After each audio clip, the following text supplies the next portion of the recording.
Hari ini kita akan belajar kembali kebenaran firman Tuhan. Dan beberapa hari ke depan kita akan bahas tentang kitab Wahyu. Dimulai dengan pasal yang kedua, ayat pertama. Tuliskanlah kepada malaikat jemaat di Efesus, inilah firman dari Dia yang memegang ketujuh bintang itu di tangan kanannya dan berjalan di antara ketujuh kaki dian emas itu. Aku tahu segala pekerjaanmu, baik jerih payahmu maupun ketekunanmu. Perhatikan nih, Tuhan melihat semua pekerjaan kita, jerih payah kita maupun ketekunan kita. Aku tahu bahwa engkau tidak dapat sabar terhadap orang-orang jahat, bahwa engkau telah mencobai mereka yang menyebut dirinya rasul, tapi sebenarnya tidak demikian, bahwa engkau telah mendapati mereka pendusta. Ini jemaat yang didapatin Tuhan itu rajin sekali. Dia punya pekerjaan yang rajin, jerih payahnya dilihat Tuhan, diperhatikan. Dia jemaat yang tekun, mungkin rajin memberi, rajin pelayanan. Dia tekun sekali berdoa, ngalami penderitaan, ngalami aniaya, karena tekun terus. Aku tahu bahwa engkau tidak dapat sabar terhadap orang-orang jahat. Dan ini orang sangat disiplin sekali loh. Kalau ngelihat orang yang nggak benar, dia tegur, dinasihatin. Begitu rupa bahwa engkau telah mencobai mereka yang menyebut dirinya rasul. Diuji dulu. Kalau ada orang ngaku rasul, nabi, punya pelayanan, ini diuji dulu, dites dulu. Benar nggak ini pelayanannya? Model kayak begini. Ini jemaat yang benar-benar nggak main-main ngundang hamba Tuhan, nggak main-main dengerin. Kalau pendeta nggak benar, nggak mau dengerin dia, nggak mau diundang untuk khotbah. Luar biasa. Tapi yang sebenarnya tidak demikian, bahwa engkau telah mendapatin mereka pendusta. Diujinya luar biasa. Dikirain hamba Tuhan yang benar, ternyata hamba Tuhannya pendusta. Wah, dia nggak mau dengerin orang kayak begitu nih jemaatnya. Dan engkau tetap sabar dan menderita karena namaku, ngalami ujian, ngalami makian, cacian, penderitaan karena nama Tuhan. Ini orang yang bayar harganya luar biasa. Dan engkau tidak mengenal lelah, luar biasa tekun, memberkatin banyak orang, melayani banyak orang, rajin jemaatnya, dan luar biasa. Namun demikian aku mencela engkau, karena engkau telah meninggalkan kasihmu yang semula. Jemaatnya rajin, menderita aniaya, nggak gampang sembarangan dengar pendeta, ngundang pendeta, karena dites dulu, diuji dulu. Dan luar biasa sekali, ternyata apa yang dilakukan itu ternyata masih belum didapatin berkenan di hadapan Tuhan. Karena apa? Karena meninggalkan kasih yang semula. Nggak ada lagi cinta dengan Tuhan yang berkobar-kobar seperti waktu pertama kali kenal Tuhan. Dulu seseorang kalau baru ngalami lahir baru, cinta Tuhannya itu luar biasa sekali. Rajin ibadah, rajin doa, rajin nyembah Tuhan. Dengan berjalannya waktu, dites, diuji, dimuliakan, dimurnikan, dapat tekanan, dapat himpitan dari semua pekerjaannya, ternyata meninggalkan kasih yang semula, sehingga ibadahnya hanya rutinitas. Jadi orang Kristen aja rutinitas. Kalau orang lain ibadah di hari lain, nah kita ini sebagai orang Kristen ya hari Minggu ibadah. Kalau hari Minggu nggak ibadah, ya ikut ibadah online, ikut persekutuan doa. Tapi nggak ada kerinduan yang di dalam ini, nggak ada lagi. Nggak ada rasa jatuh cinta dengan Tuhan, itu nggak ada lagi. Kenapa? Meninggalkan kasih yang semula. Karena rutinitas agamawi yang dikerjakan dan dilakukan. Banyak orang Kristen hari ini melakukan seperti itu loh. Rajin pelayanan, ikut di gereja, aktivitas gereja, bahkan rajin nginjil dimaki-maki, memberitakan Injil dengan lelah, dengan tidak pernah lelah memberitakan kebenaran, bahkan nguji setiap hamba Tuhan ini benar apa tidak. Waduh, pokoknya ini luar biasa sekali. Tetapi dicela Tuhan karena tidak memiliki kasih yang semula, yang berkobar-kobar tadi, seperti di awal-awal waktu dia ngalami Tuhan. Banyak orang Kristen jatuh cinta sama Tuhannya udah mulai pudar. Karena apa? Orang kenapa sih nggak bisa mempertahankan jatuh cinta sama Tuhan? Karena apa? Karena nggak punya tujuan Tuhan dalam hidupnya. Ya mungkin pertama kali ngalami kebaktian, kebangunan rohani, ngalami perjumpaan dengan Tuhan, awalnya berkobar-kobar setahun, 2 tahun, lama-lama pudar. Hilang rasa jatuh cintanya sama Tuhan. Rasa rindu dengan Tuhan, pengen ngalami Tuhan lagi udah nggak ada lagi. Yang ada hanya rutinitas agamawi. Yang penting aku Kristen, toh aku percaya Yesus diselamatkan. Yang penting aku nggak melakukan dosa dan pelanggaran. Yang penting aku nggak merugikan banyak orang. Dengerin baik-baik. Kalau hidupmu seperti itu, hidupmu hanya seperti itu, dengan kamu pikir merasa aman di gereja, merasa sudah jadi Kristen dan diselamatkan Tuhan dengan baik, keselamatanmu bisa hilang loh. Karena Tuhan mencela engkau karena engkau telah meninggalkan kasih-Mu yang semula. Sebab itu ingatlah betapa dalamnya engkau telah jatuh. Bertobatlah dan lakukanlah lagi apa yang semula engkau lakukan. Jika tidak demikian, aku akan datang kepadamu dan aku akan mengambil kaki dianmu dari tempatnya, jika engkau tidak bertobat. Tetapi ini yang akan ada padamu, yaitu engkau membenci segala perbuatan pengikut-pengikut Nikolaus. Ini kalau ada pengajaran sesat, dia berani sekali ngomong, wah ini nggak benar ini jangan diikutin, ini pengajaran-pengajaran ini sesat nih. Siapa bertelinga, hendaklah ia mendengarkan apa yang dikatakan Roh kepada jemaat-jemaat. Barang siapa menang, dia akan kuberi makan dari pohon kehidupan yang ada di Taman Firdaus. Kalau kita meninggalkan kasih kita yang semula, kita ini sebenarnya sudah jatuh di dalam dosa yang begitu dalam. Banyak orang gak sadar ditipu setan. Dipikir dia tetap mencintai Tuhan, mengasihi Tuhan, karena rajin ke gereja dan ibadah, bukti cintanya sama Tuhan. Tapi tidak memiliki hubungan pribadi dengan Tuhan. Ya kamu tuh udah jatuh di dalam dosa yang begitu dalam. Kita ini ngomong harus bertobat balik kepada Tuhan. Kalau enggak, kaki dianmu akan diambil.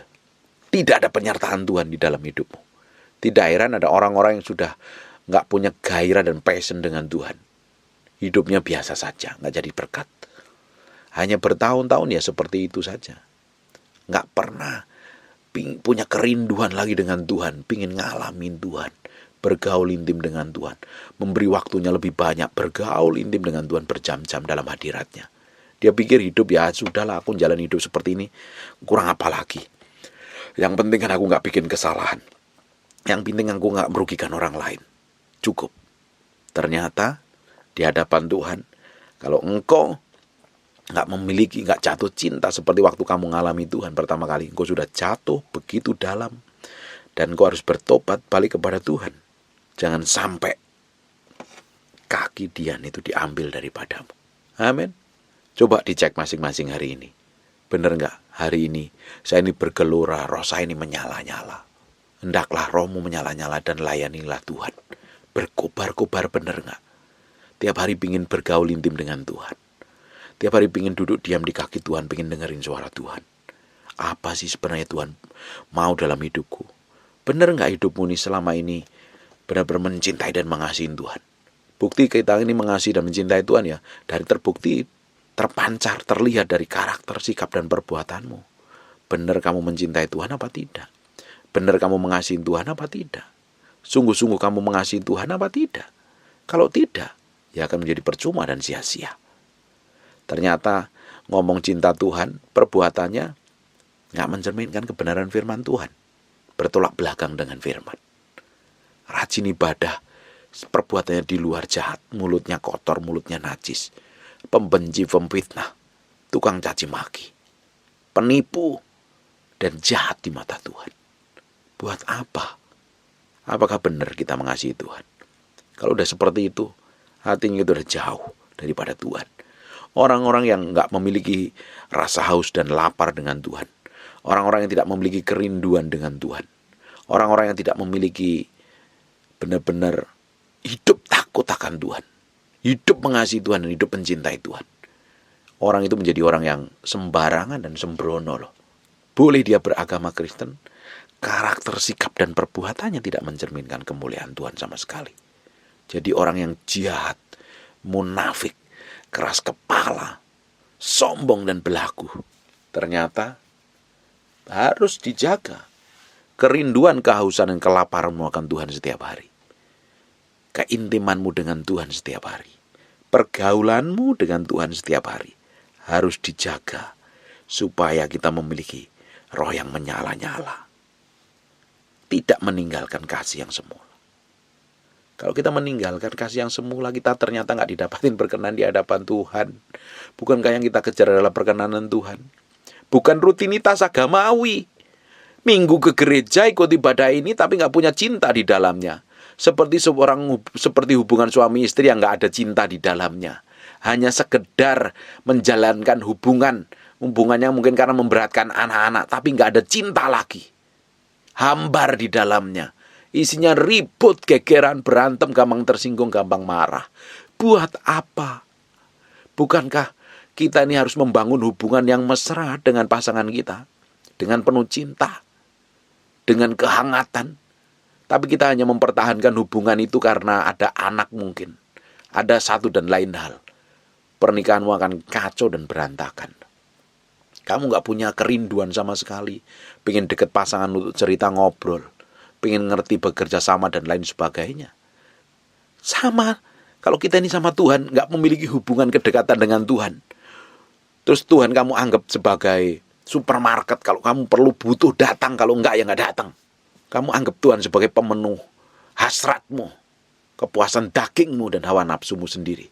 Datang kepada Tuhan kalau ada perlunya. Berdoa kepada Tuhan kalau ada masalah. Hari-hari biasa gak pernah peduli dengan perasaan Tuhan. Gak mau tahu dengan apa isi hati Tuhan. Terus kamu berharap kamu berkenan di hadapannya. Bukankah hubunganmu itu jahat di hadapan Tuhan?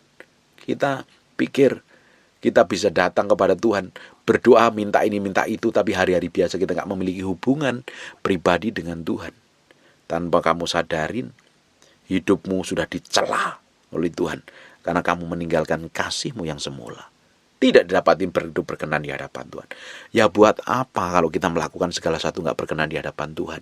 Hari ini kita mesti belajar nguji sampai kedalaman batin kita ini. Didapati menjadi orang yang memiliki rasa haus dan lapar. Memiliki kasih mula-mula. Memiliki kerinduan dengan Tuhan, berdoa, membangun keintiman setiap hari. Saya percaya kalau orang-orang model kayak begini ya, hidupnya pasti memiliki dampak, otoritas dan kuasa. Dan nama Tuhan akan dipermuliakan atas hidupnya. Jangan bangga memiliki KTP Kristen. Jangan bangga hanya memiliki surat baptis. Jangan bangga engkau tiap hari minggu ke gereja. Tapi kalau hari-hari pun gak membangun keintiman dengan Tuhan, percuma dan sia-sia. Kamu mungkin ke gereja, mungkin disuruh orang tuamu, disuruh pasangan hidupmu. Atau mungkin ketemu temanmu, sahabatmu. Pengen ketemu pendetamu biar kelihatan rohani. Tapi kalau bukan dasarnya cinta karena Tuhan, cinta mengasihi Tuhan hanya rutinitas agamawi, percuma dan sia-sia. Hari ini coba dicek berapa besar cintamu sama Tuhan. Orang cinta sama Tuhan memiliki kasih yang mula-mula yang berkobar-kobar itu. Dia akan dedikasikan hidupnya, dia dedikasikan apapun yang dia mau kerjakan, mau lakukan hanya untuk menyenangkan Tuhan. Hanya untuk menyenangkan Tuhan saja. Amin. Saya berdoa ada orang-orang yang dibangkitkan kembali, berkobar-kobar melayani Tuhan. Kalau kita ini suam-suam kuku ya percuma saja, apa gunanya. Kita gak punya passion lagi. Orang-orang yang gak punya cintakan Tuhan dan mengasihi Tuhan sungguh-sungguh itu ya. Jadi orang yang munafik loh. Kelihatannya melakukan aktivitas rohani. Tapi reaksi dan perbuatannya tidak mencerminkan kemuliaan Tuhan sama sekali. Hidup jadi jahat, hidup jadi munafik, hidup jadi palsu, penuh kepalsuan. Saya berdoa Bapak Ibu, mulai hari ini Tuhan bawa kita memiliki kemurnian kerinduan yang dalam dengan Tuhan. Semakin kita memiliki rasa haus dan lapar akan Tuhan, melebihi apapun juga. Jangan jadi orang yang suam, jadi orang yang bersemangat. Amin. Tutup matamu, tutup Alkitabmu, kita berdoa. Bapa dalam nama Yesus, terima kasih buat firman-Mu. Kami materaikan dengan darah anak domba Allah. Nempel dalam hati kami.